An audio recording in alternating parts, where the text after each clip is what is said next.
Lahore Punjab assembly में operation अज़म इस्तेहकाम की हिमायत में करारदाद जमा कराई वई है। करारदाद लीगी अगवान हिना परवेज़ भट्ट जमा कराई।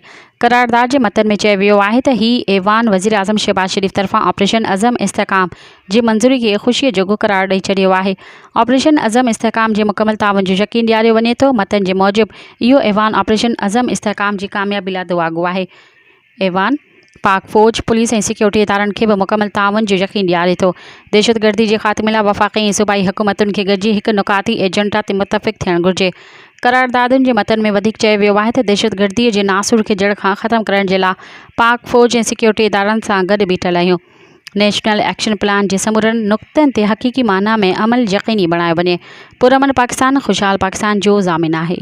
मज़ीद ख़बरनि ऐं तफ़सीलात लाइ विज़िट कयो असांजी वेबसाइट www.awamiNewsHD.com ऐं ॾिसंदा रहो अवामी न्यूज़ HD।